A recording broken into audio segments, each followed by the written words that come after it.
Hi, I'm Michael McCullough, President of Family Credit Management, with this week's Economic Makeover. It's hard to believe, but Christmas is right around the corner.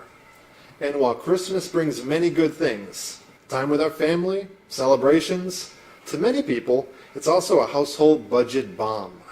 So this year, I ask you to make a commitment to yourself and your personal finances.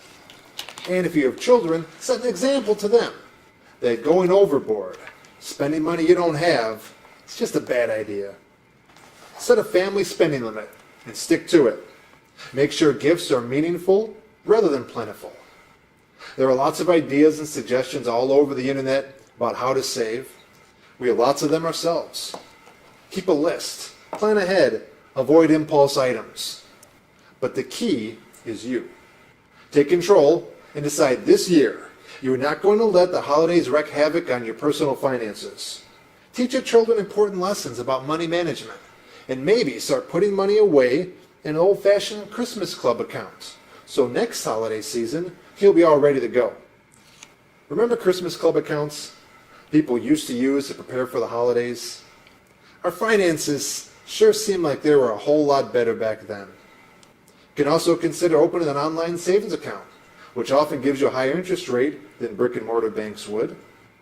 You should also try reducing other discretionary spending during the summer and fall seasons, such as eating out at expensive restaurants, going out to the movies, to save that money for Christmas gifts.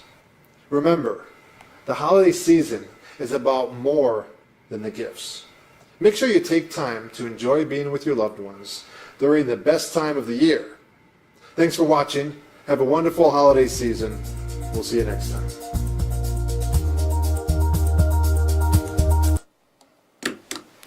Hey, good evening. We are back again. My name is Letitia Griffin, and I am here with Family Credit Management Services, and I'm here to talk to you about any types of problems, questions, anything that you may be experiencing with debt, finances, regarding any types of collection activity, those types of things. We are here to help. So for the next few minutes, if you've got any questions, feel free to call in 312-738-1060. Now, if you do not get the opportunity to call in, I do recommend that you pay attention and contact Family Credit Management at 800-994-3328. Also, you see the website listed there at familycredit.org. I want you to pay close attention. Make sure you take that down. Keep that with you, because this is our last show of the season, and we wanted to make sure that, I wanted to make sure that I provide you with that resource. We've been talking for weeks about credit, about debt, about investments, about the importance of a financial institution. So today we want to wrap it up with some helpful tips and ideas, some things that you can do, and the great thing is I've got some resources from Family Credit directly that I want to share with you. But first, we've got our first caller. Hi, welcome to the show. Oh, hi. So I am trying to start saving my money. What do you think would be a good amount to set aside into a savings account every month? Well, a lot of people actually don't save because they don't know how much to save. And so that's a really great question. I'm glad you asked. When you want to start saving, the most important thing you can remember is to save what you feel comfortable saving. Save the amount that works for you. Now, it's been noted that you need to have at least 3 to 6 months worth of your whatever your salary is or whatever your income saved into your checking or savings account for a rainy day. And that's what you need for emergency savings. But we know that you can't always start off like that. No one can take 3 months worth of their salary just right off the bat and put it in an account, which is why I say start with anything. Think about what you're doing over the course of your month, where you can cut back, or some extra things you can do to save money. And you want to use whatever that amount is and go ahead and put it into a savings account. Doesn't have to be big. If you only have $5 a month that you feel you can spare, do that. If you think you can do $10 or $20 a paycheck, do that. Because at the end of the year, you are going to have more than you do right now. So that's the key thing. Make sure that you start off with whatever you have, whatever you can afford to have, and save it each and every single month. Be consistent with it.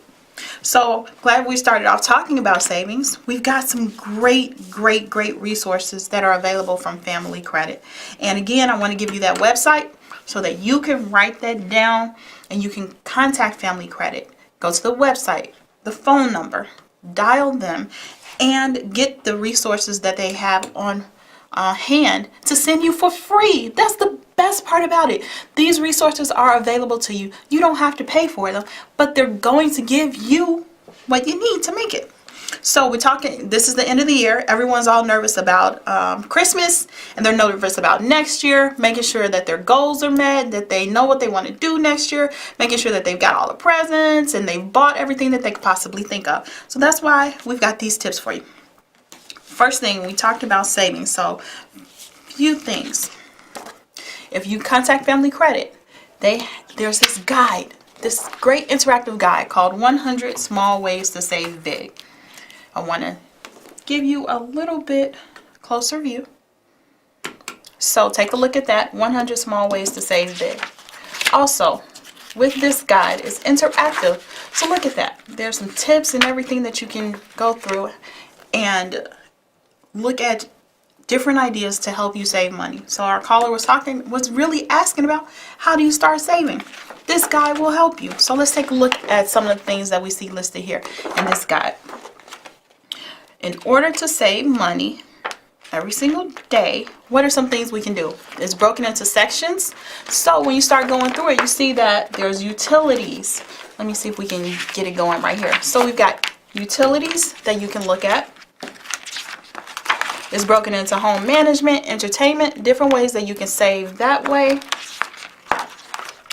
Also, transportation, money management. These are some tips that you can go through. Now, this guide is very interactive, meaning you can mark all through it. And it's just for you. So that's the great thing about it. So when you're looking at this guide, 100 Small Ways to Save Big.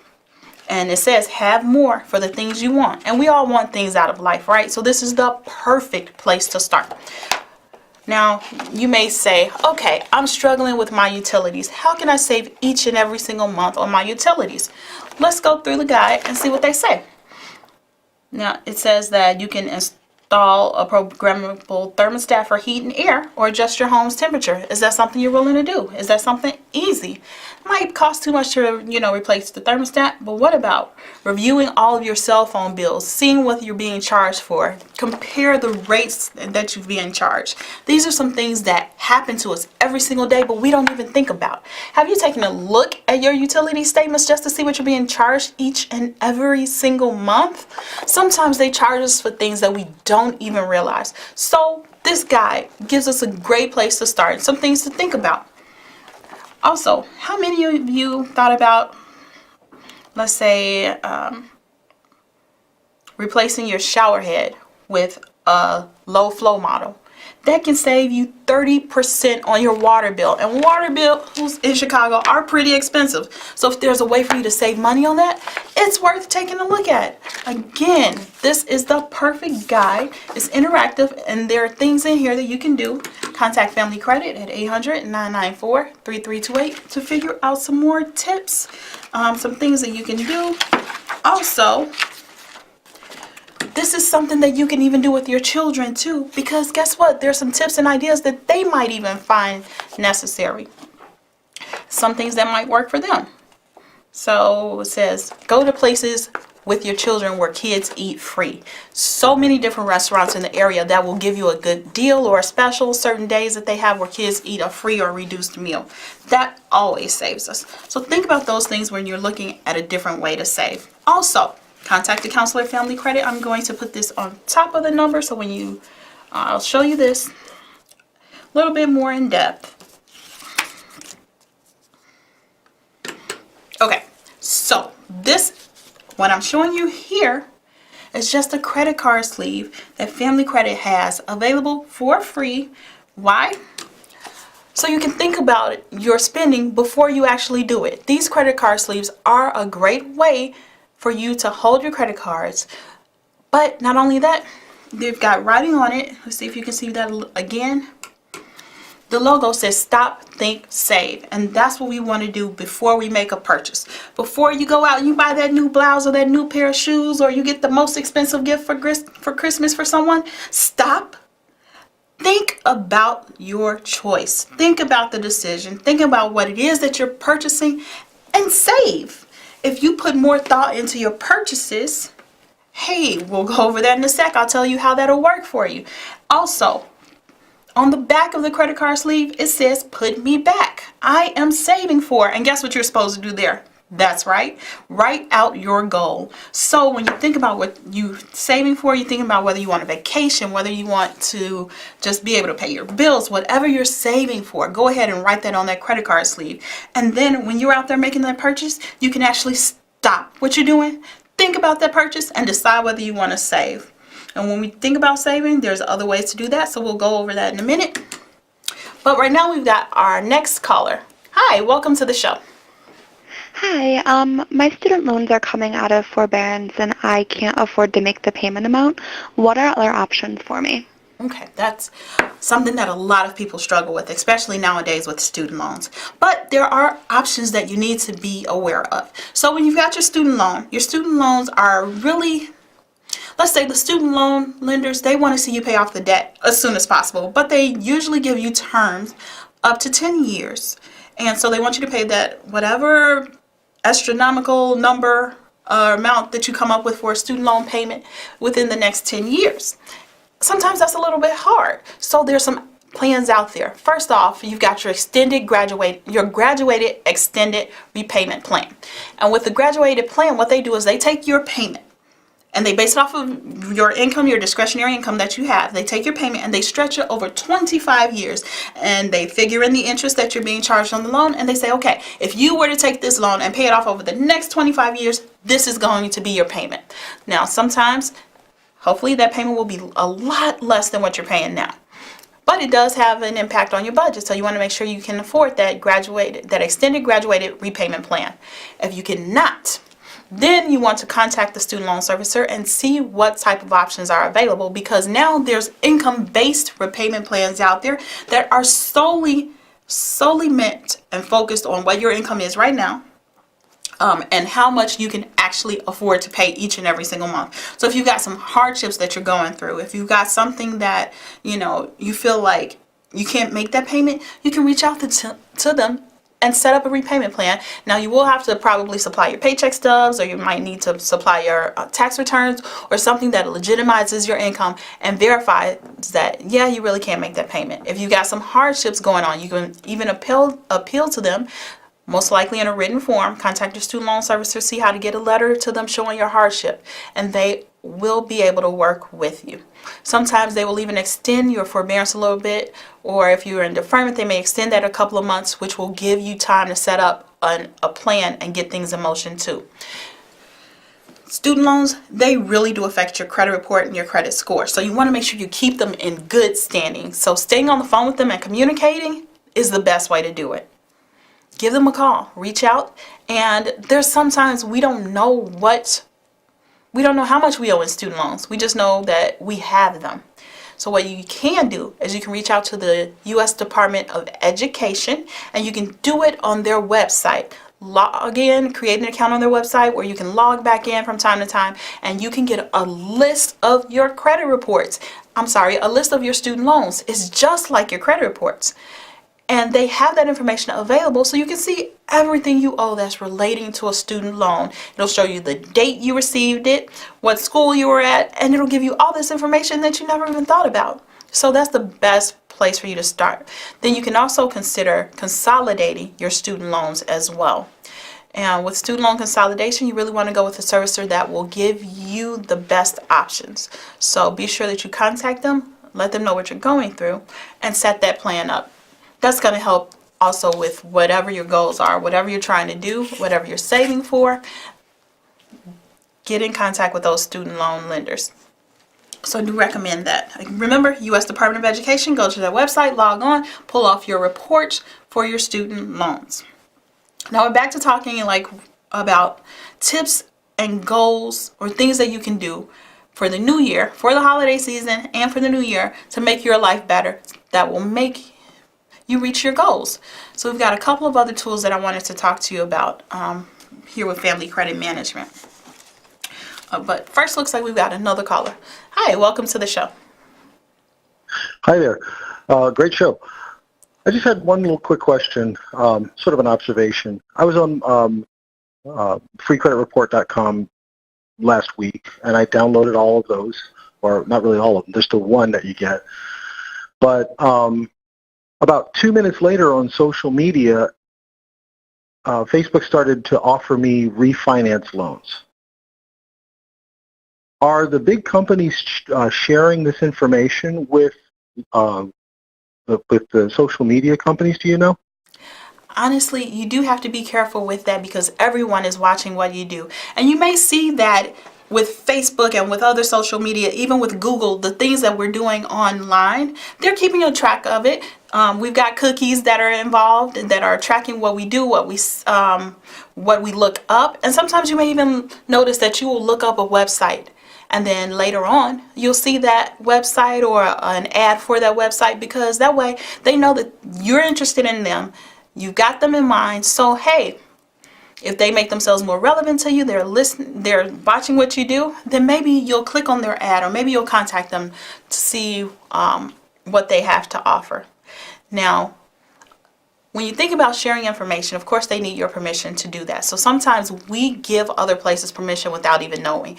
But you also have the opportunity to opt out of those options as well. So if you've got those emails that you're getting in, go to the privacy, opt out. If you're on Facebook, go to your security. You can opt out of those messages as well.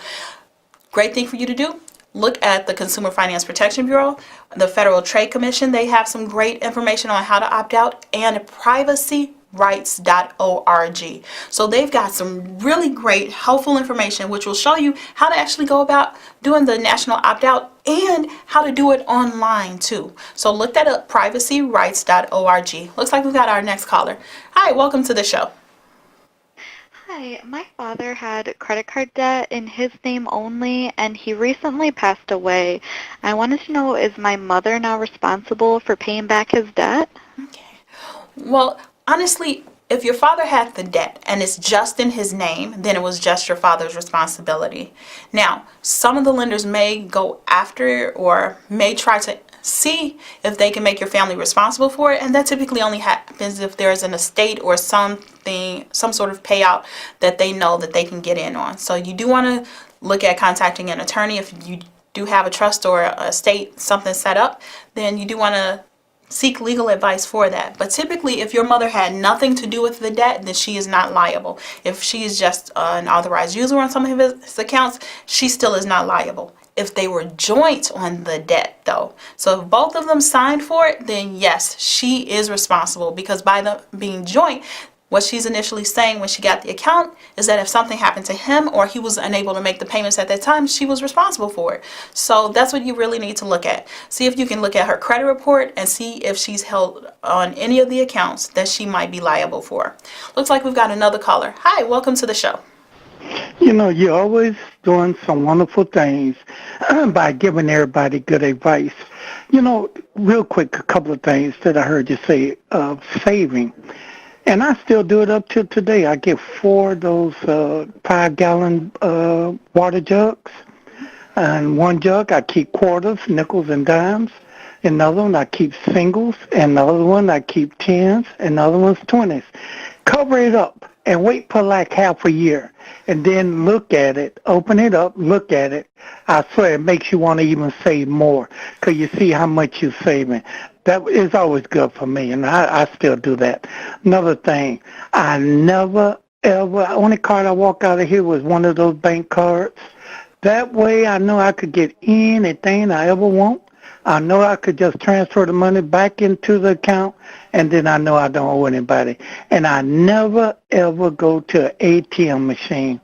When I was young, I was crazy. I mean, you just always run into the machines, and you're paying that machine, other people, for your own money. It just didn't make no sense. I don't like to give my money away like that.